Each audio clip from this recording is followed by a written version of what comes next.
If you were to ask me to describe Joe Slovo in a few words, I would definitely say love, courageous, and authentic.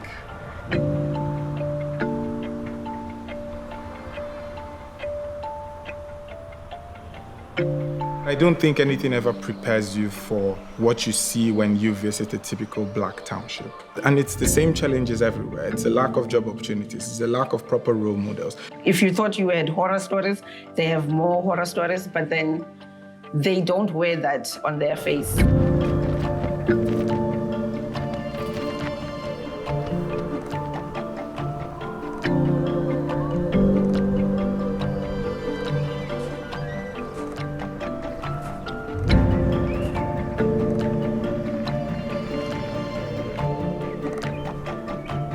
Since 2014, Narrative 4 has been working closely with the community in Joe Slovo to address some of their most prevalent problems.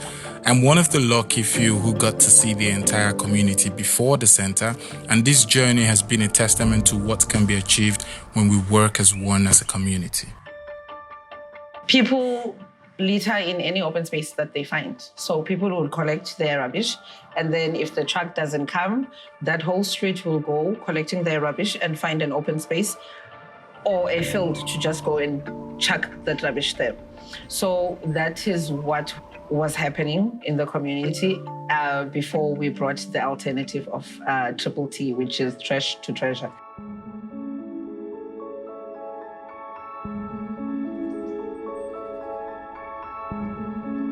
Basically, what we do is we let some of our community members collect recyclables around the community, and then they would bring it in the center.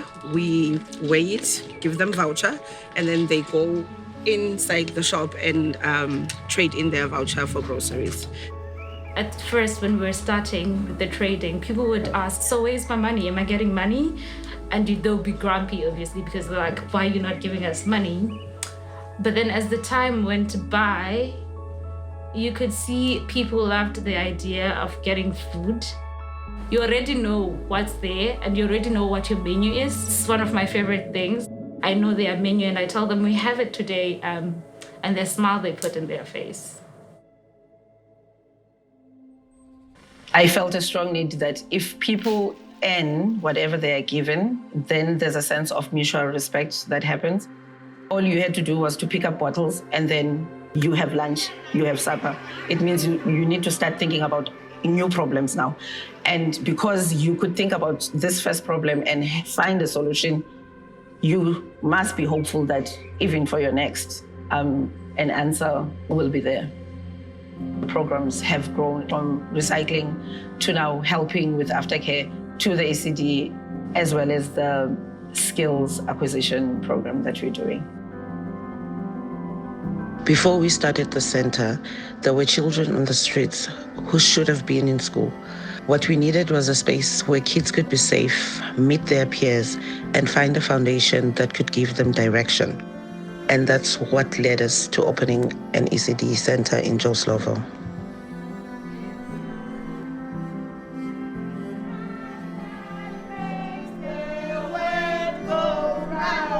ECD is early childhood development. It is vital for every child to go through that. That's where you get your first lessons after your mother has taught you to crawl. I've always been someone who's passionate to create an ECD center in the location that will provide the same services that you get perhaps in town. I wanted to be a social worker apparently because I grew up in a children's home and I lost my parent when I was 2 years.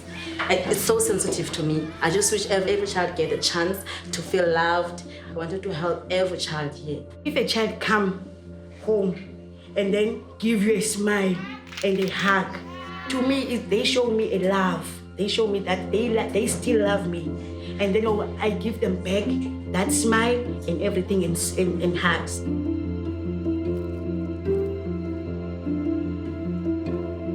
There's no way we were going to keep children and not feed them. We understand the type of situations that they come from in terms of home, so we are not expecting all of them to be able to bring lunch to school. So we do organize a warm meal. In order for us to do that, and not depend on people sponsoring or us just going to the shops to buy, we decided to also use the space to create vegetable gardens.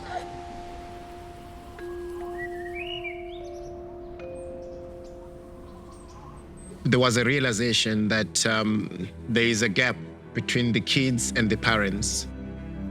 How can these children who are coming at the center have their parents coming in and getting the skills so that this will must continue? So that's how the skills development came in, and that also made a huge change because we started to see people coming into the center, getting the skills and going out there and doing jobs. These are people who are showing you that I know you can see where I'm coming from. I know you can see my surroundings, but my surroundings, my environment, they don't define me. They don't define what I can do.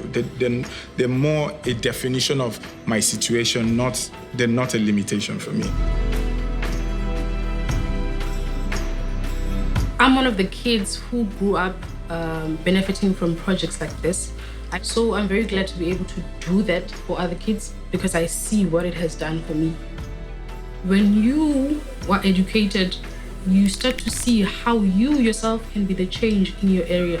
It just changes the really small decisions you make in life and the kind of person you are. They need to have the skills to cope in this modern world. This place is really driven by the people. So the people tell us what we need and we give them that.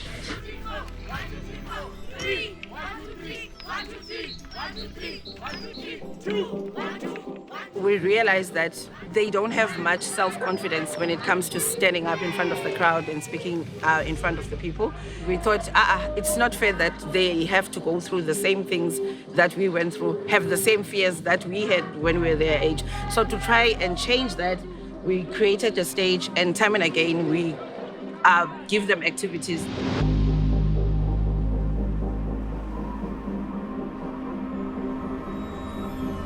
They reach out to the museum looking for opportunities for them to bring their kids here. From then, we built a relationship. Young artists from disadvantaged communities, they don't get opportunities. The museum was seen as an institution for certain people, not for them. But now they get to get out of their communities and be part of the city, be part of the bigger picture. So they see that their lives matter. I always felt like I wanted a way to express myself. Drawing, writing, singing, kind of like bridge that gap. Art is not just a medium of expression, but then it can be also a way to live. I can speak to these people. I can have my art exhibited in this museum. That's through Narrative 4, that's through Sakhuwelvano and Sakhuwelvano Center.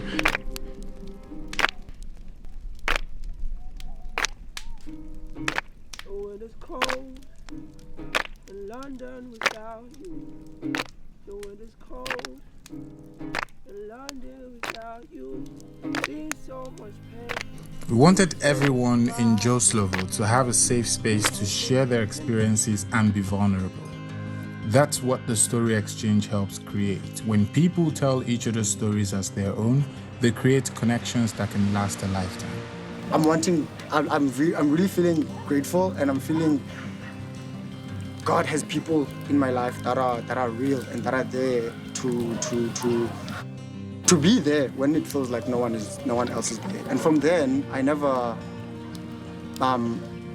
hesitated to ask for help when I feel as though I need help, no matter what happened. The story exchange is very sobering. It sounds really mundane, and we say you can learn empathy, you can learn compassion by merely listening to the other person, but it's really true.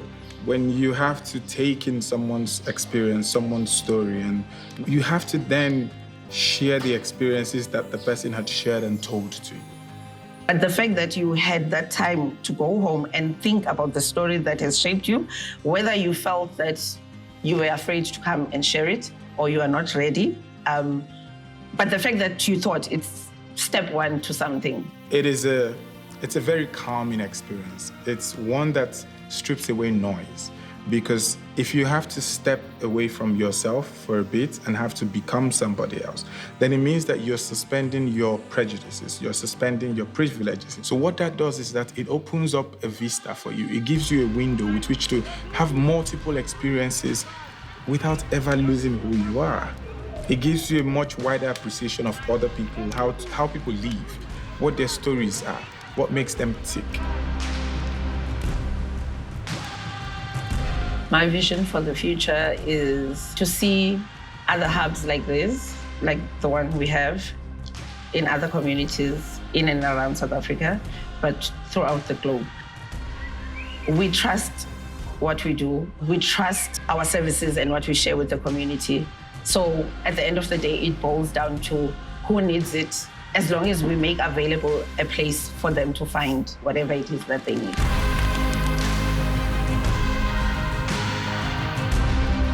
Is a perfect example of what a civic engagement is, because it embodies everything we do. It's become a community center. And for us, it is a reflection first of the passion of Zuki and her team and all of those who created this, but also, even more important, of the ability to take initiative. When you spend time around the center, you see how many young people are running it. So that tells you how much we're not just raising tomorrow's leaders to learn empathy and ability, we're raising them to learn all of that, yes, but also to translate that into leadership today. And many of them are leading today.